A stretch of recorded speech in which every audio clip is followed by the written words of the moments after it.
Hey guys, welcome to the Liberal Hive Mind, a channel solely focused on exposing the abundant hypocrisy of the left. Does anybody really believe this stuff? I mean, really? Here we go again. Another one of Trump's victims, right? Ooh, the Democrats have the big October surprise that they needed to get their candidate elected. Give me a freaking break. And honestly, since I just said that, doesn't that pretty much tell you all that you need to know about these Democrats? They don't run on policy. They don't run on things that actually matter to the American people. They run on lies and propaganda and hoaxes, a bunch of frickin' fear-mongering. Don't elect Kamala Harris because she's qualified. Elect Kamala Harris because Donald Trump is literally Hitler, and he's a creep who's been assaulting women in retail stores for decades at this point. It's just so utterly ridiculous, and the timing tells you all that you need to know. 2 weeks ahead of election, another big accusation just like all the others drops, and the left accepts you to just buy it up, hook, line, and sinker. Don't even ask questions. Just listen to the media and their ridiculous stories that make no sense because our democracy depends on it. It's just so utterly ridiculous and utterly unbelievable, and I'm not just saying that for no reason. We had two supposed bombshell October surprises that dropped this week, and both of them essentially got debunked within 24 to 48 hours. You simply cannot make this stuff up. Let me show you guys everything that's going on. We got some stuff to get into, so let's roll the tape. Alright folks, so for those of you guys that aren't aware, 2 weeks out of the election, Donald Trump is now being hit with an accusation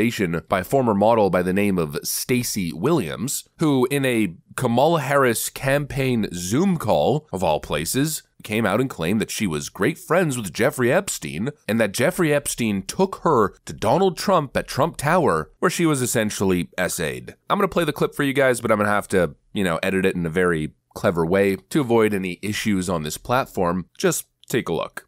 And it became very clear then that he and Donald were really, really good friends and spent a lot of time together.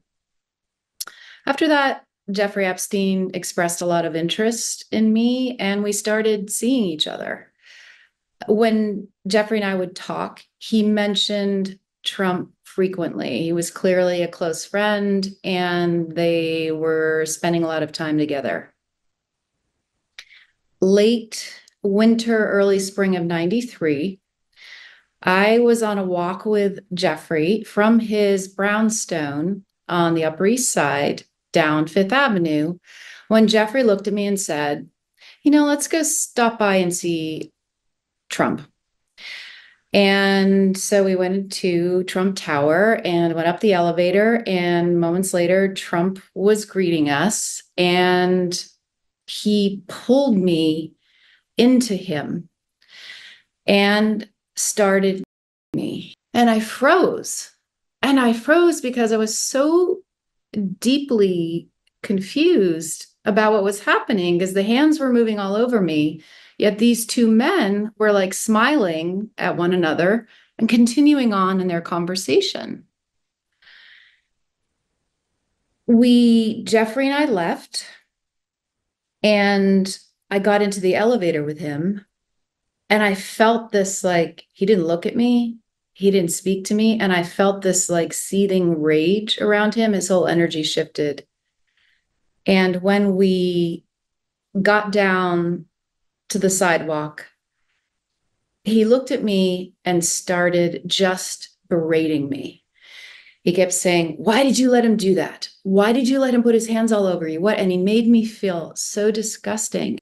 That is why I am here tonight. I figured it was time to share this, and I'm ready to win this election.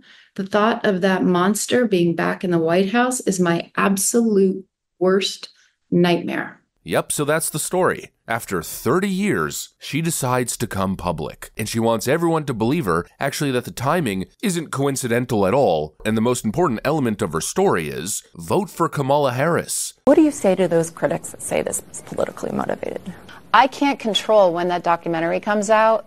I can't control the fact that it's premiering 2 weeks before the election. And she says she could not stay silent any longer. It takes a lot of guts, and you have to really prepare yourself to be ready for that onslaught. And I'm ready now. Just bring it.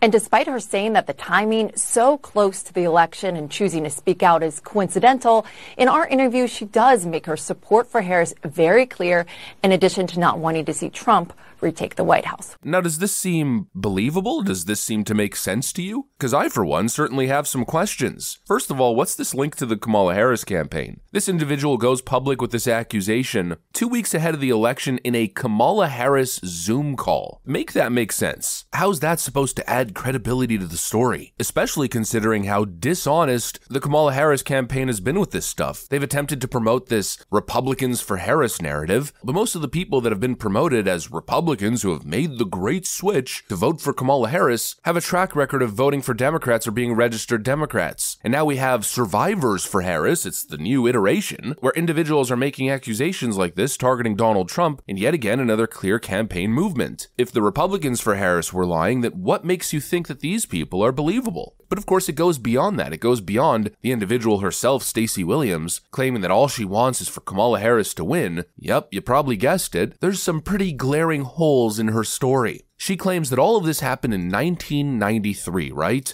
And at the crux of her accusation, she claims that she was at Jeffrey Epstein's brownstone in Manhattan and then took a leisurely walk to Trump Tower where the event transpired. Yeah, see, there's a problem with that, and that problem's right over here. This is sourced from Wikipedia, you could probably tell by the formatting, but it writes, Jeffrey Epstein moved into the house in 1996, at which time he claimed to own it, although its registered ownership changed in 2011 from a trust connected to both Wexner and Epstein to a trust controlled by Epstein. In other words, Epstein didn't even move into that house until 3 years after when this woman claims that this happened. Don't you think that's a bit of a glaring issue? One that, by the way, CNN didn't even ask the Stacey Williams individual about. But look, I don't know about you guys, but when you get a core element of the story wrong like that, it kind of challenges the credibility at large now, doesn't it? It feels like yet again another Christine Blasey Ford situation. The Democrats seem to always just find these people who come out right before very key moments and key events with these hard-to-believe accusations that don't seem to stand up to basic scrutiny. It's a repeated pattern, and I'm sure that probably bothers a lot of people on the left that someone would say that, but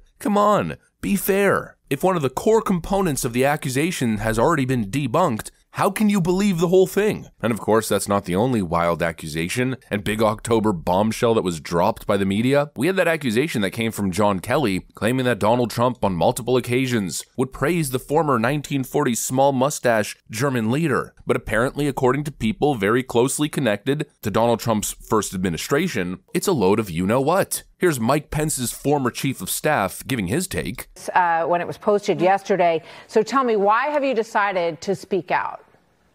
Well, I know the president personally, Martha. He is my friend. I know his heart.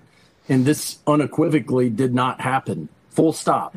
John Kelly was never too shy to point out to senior staff when he differed with the president, often behind President Trump's back.